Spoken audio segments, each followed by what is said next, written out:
of Find Your Secret Sauce and Create an Addicting Brand. We are going to be looking this week at your personal resources, all of the things that make you unique and a different person, somebody that is going to bring a unique flavor to whatever they do. I'd like to introduce myself first off. I'm going to be getting to know all of you very well, but I want you to know more about me before we get started.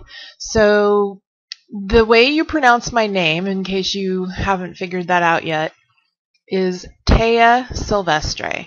And the name is a Spanish derivation that I actually created for myself when I was in college. Now, a lot of times you'll see creative people coming up with a nom de plume or changing their name for the stage.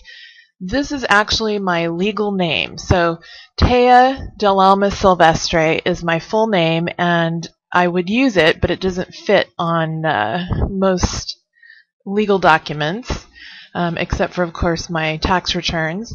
So how did I come up with that? That was something that helped me really define who I was in college. Taya is Spanish for torchlight, and Del Alma Silvestre is Spanish for of the wild soul.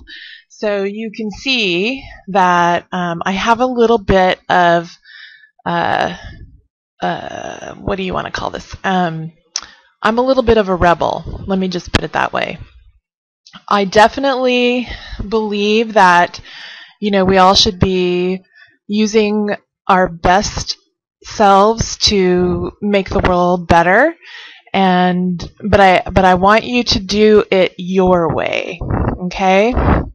And my philosophy about marketing really boils down to, the whole piece about creativity and not necessarily following what someone else tells you to do. So you're here to learn from me. I'm going to facilitate some inward growth things for you, hopefully. And we're going to get down to the bottom of what makes you unique and how you can use that in your branding. But I don't want you to think that there's one pat recipe for putting together your secret sauce. That's totally not true. Everybody's secret sauce is unique. You've got to find the right combination of ingredients, and like a snowflake, that's going to be different for every person. So who am I? I am a creative person. I've been a writer and a painter for most of my life. I got into marketing because I was good with words and pictures. So, when I started back in my very early 20s, I started as a graphic designer, and I had a small business back then where I, helped people put together their logos and things like that, and have worked my way up over the years to, CEO level marketing positions. So not only am I grounded in the basics of design and copy, but I've learned how to manage and be strategic, and so I'm really a good person to talk to if you have a question about how to get your message out there in the best way possible. I am here as your facilitator. You need to know that I'm not going to tell you who you are. I'm just going to help you figure that out for yourself. So without further ado, let's move on into the class. This is your first week of class. This is day 1. And what you're going to learn this week is really all of the stuff that makes up who you are. I'm going to walk you through some of those pieces. I'm going to tell you my story and how I figured out my branding. And then I'm going to help you understand how to navigate through this class, because it might be a little bit different from what you're used to in terms of online learning. Okay, so this week's home play involves a series of activities that are outlined on the Ruzuku site, which is where you are right now. You first need to make sure that your profile has been updated on the Ruzuku site so everyone can see who you are and where you come from.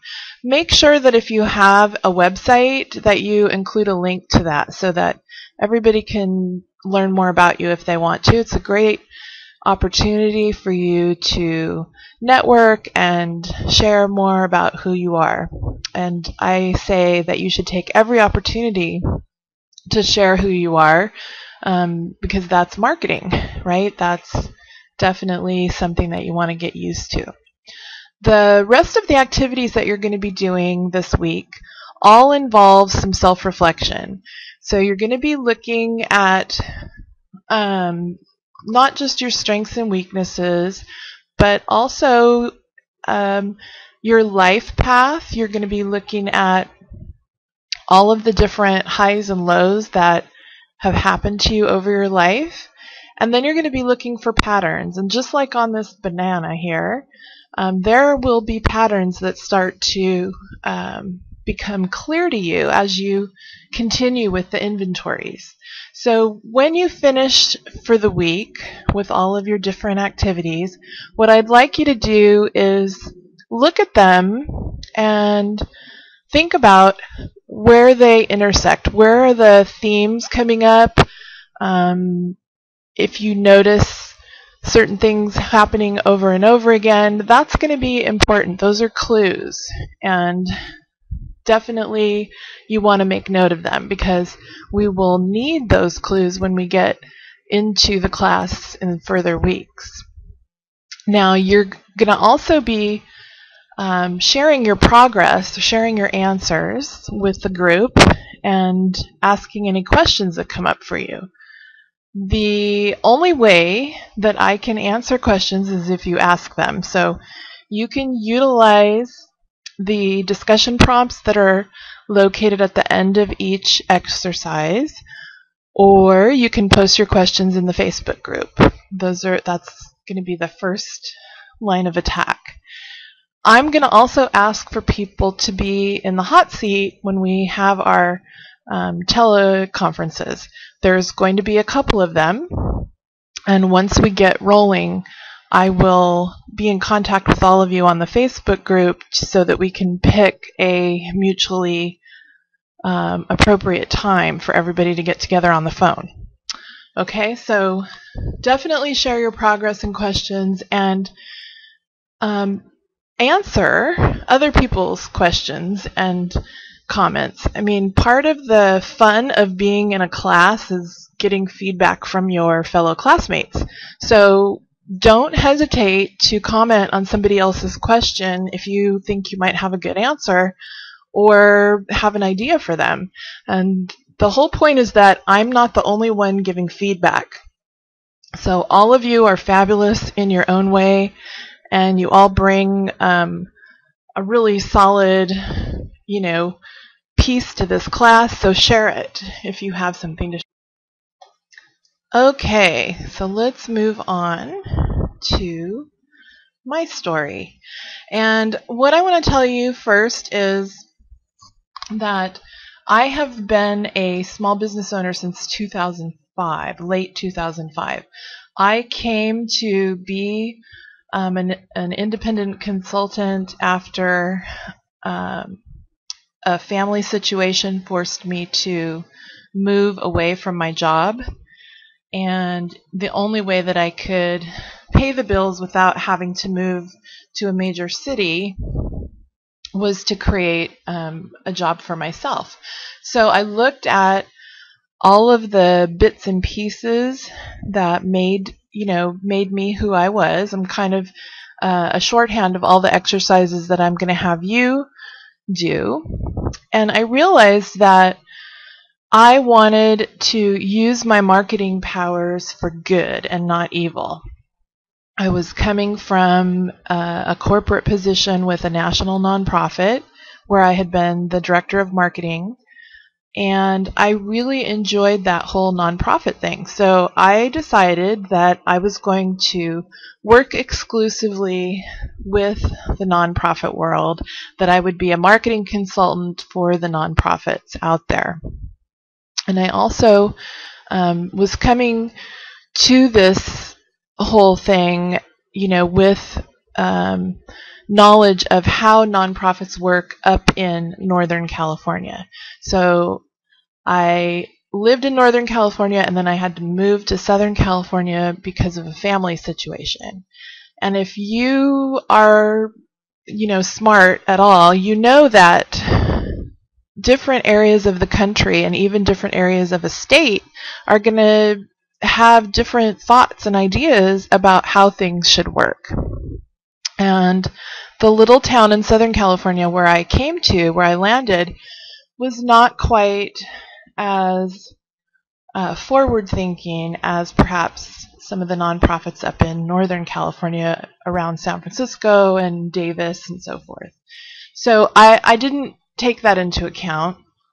And when I got to the little town in Southern California, I realized very rapidly that all of the nonprofits there were in the habit of using scare tactics to get people to donate money to them. And this was something that I did not approve of. I did not think that, and I still don't think that we should use negative motivators in order to get people to act. I definitely think that they can be effective, and perhaps in certain instances we may need them, but I always like to err on the side of a positive motivator rather than a negative one.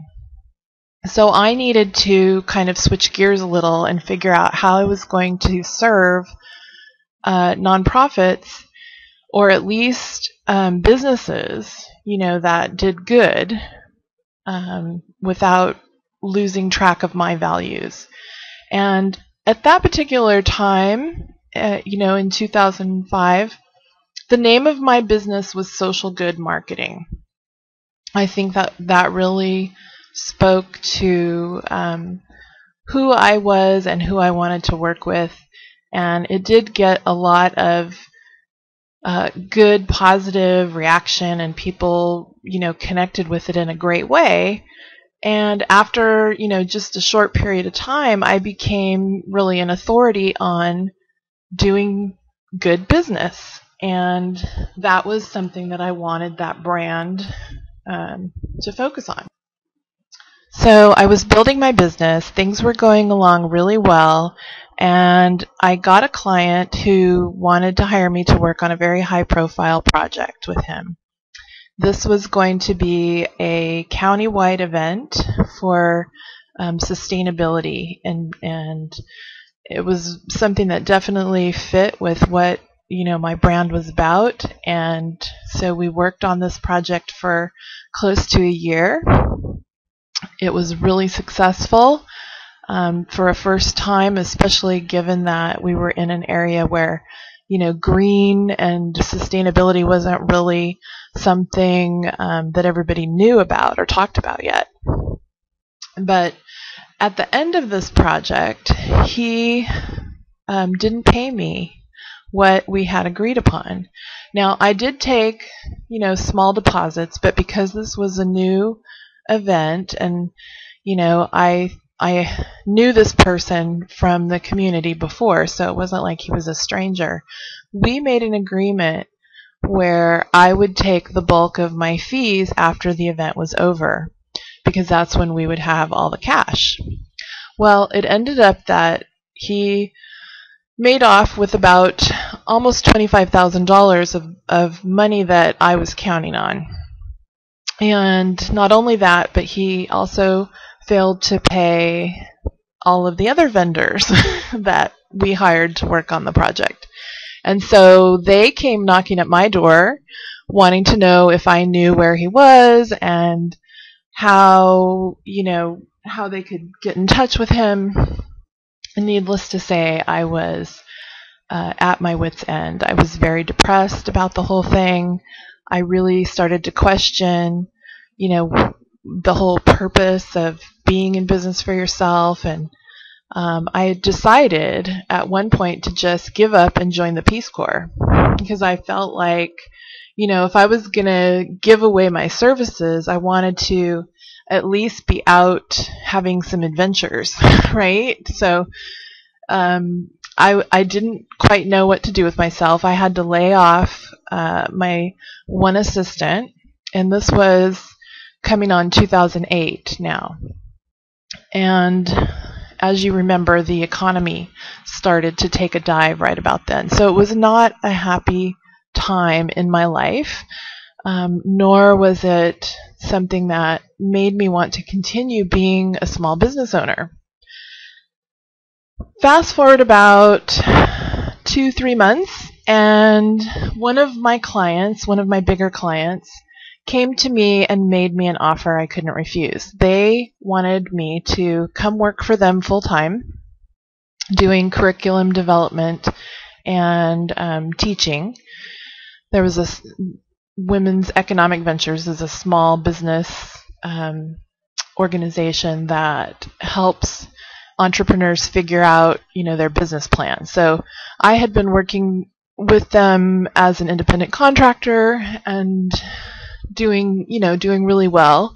And they decided that they wanted me to oversee all of the teachers, all of the instructors, and develop the curriculum. So I was, I wasn't ecstatic. I definitely had some mixed feelings about all of it. I mean, I was going to be actually giving up officially on my business, and I wasn't sure that, even though I wasn't happy with where my business was, I wasn't quite sure that I wanted to do that yet.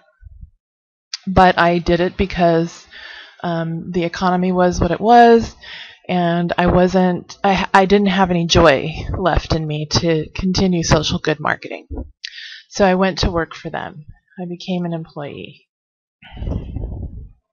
Now, remember, this wasn't my first time being a small business owner. Back in my early 20s, I was freelancing as a graphic designer. So this wasn't the first time that I had been responsible for my own income.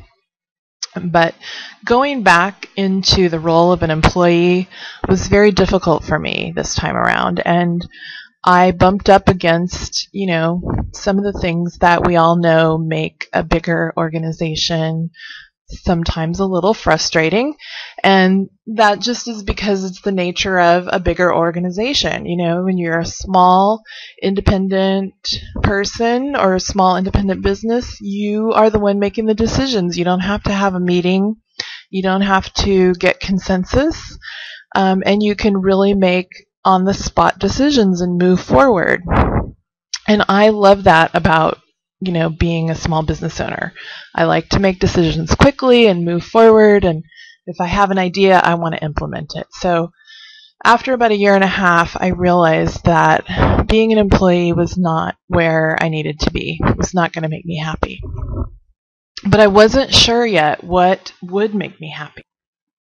So I started looking around, and I realized that my family was all off doing their own thing. My friends were, finding new relationships and doing their own thing. And I needed to get back to who Taya was originally. And that was somebody who was very creative and loved to be in relationship. And it wasn't long before I made that kind of decision that I met my current spouse, Ira. We started dating, and the weird thing is that, he lived 300 miles away. So eventually we both realized that the relationship was a serious one and that we wanted it to grow and continue, but somebody was going to have to move.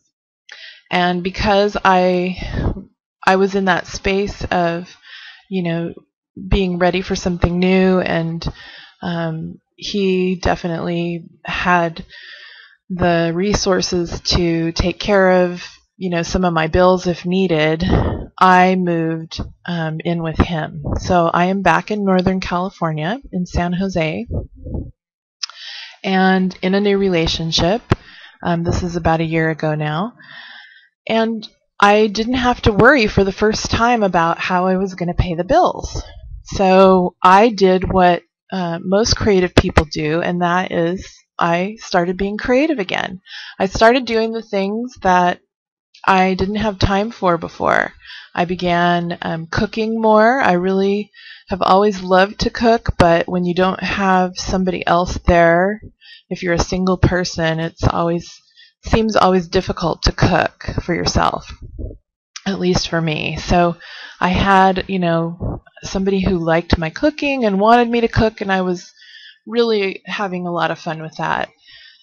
I also started writing again. Now, you have to remember that I was an English major in college, and one of the things that I've always loved is writing. I mean, words and pictures, right? So I started writing again, and this time instead of writing business kinds of things like curriculums and marketing pieces, I was writing essays, personal essays, and just kind of having fun with it, doing some fiction, some poetry, and I got back in touch with the writer in me. And one of the things I've always wanted to do that's on my bucket list is write a book. And I really hadn't thought about that in a long time. So here I was cooking and writing and cooking, and it hit me one day as I was whipping something up in the kitchen that cooking was a lot like putting together a marketing message, that you had ingredients and that you needed to put them together in a particular way, right? So I had this aha moment where I realized that I was going to be the word chef. Now, you are in this class to go through my 9-step process, and I definitely encourage you to do all of the different steps and all of the different activities. Even if you get through the first activity and have some kind of flash of inspiration and figure out who you are and what your brand should be. You paid for the class, it's there for you, and definitely things always need to be refined. So if you get to that place where you figure it out quickly, then congratulations. But don't give up on the rest of the class, because you're going to learn not only how to refine your brand, but how to get it out to the world, and that's really the big, most important part. So my story as the word chef is here for you to use as an example, only because I want you to see the process of how things come together. Many, many times I work with clients who aren't really sure why they're different from the guy next door who does exactly the same thing. And what I keep telling people over and over again is, you may do exactly the same thing, but you don't do it exactly the same way, right?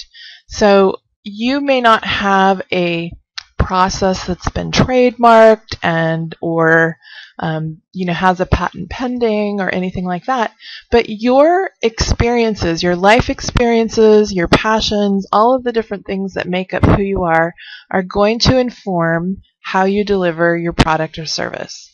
And that's where you need to focus. You need to look at what you bring special to the thing that you're doing. And we're going to be looking at all of that over the next few weeks. Okay, so navigating the class should be fairly simple. The thing that you need to know is that you're going to be kind of doing this on your own, on demand, but we do have a schedule. So each of the steps, you're in step 1 right now, which is the orientation and let's get to know each other. Each of the steps need to be done and completed before you can move on to the next step. And each of the steps, each of the week's activities will not be available until we get to that week. So you have the whole week to work on the homework or the home play activities, but you need to stay on top of them because otherwise you're going to lose track of the class. And in order to, like I said before, in order to get feedback on your progress, you need to utilize the discussion prompts at the end of each activity. I'm going to ask you a question. I'm going to ask you to share your answers. And if you're struggling to find an answer, you need to let us know. You know, say, I've done the activity, but I still can't figure it out. And that's where we can start to tease out some of the things that will get you there. You can also use the Facebook group, so definitely don't forget. Alrighty, we'll move on to the next bit, and that is reiterating the feedback. So if you'd like to be in the hot seat, definitely raise your hand and volunteer. And the way that you will do that is by, either email or in a discussion prompt or in the Facebook group. Just say, I'm having trouble figuring out XYZ, and I'd really love to have a brainstorming session with the whole group. And we can, with our collective minds, help you kind of work through the process. If nobody needs to be in the hot seat, if everybody's progressing along just fine and nobody needs any help, then we will utilize that space and that time for something else. And we will be scheduling the teleconferences early next week. So stay tuned for that. Okay, that's the end of the presentation for your orientation. And what I'd like you to do now is just wait until tomorrow, come back tomorrow, and begin working through all the different activities. Thanks so much for showing up. I can't wait to get to know you better.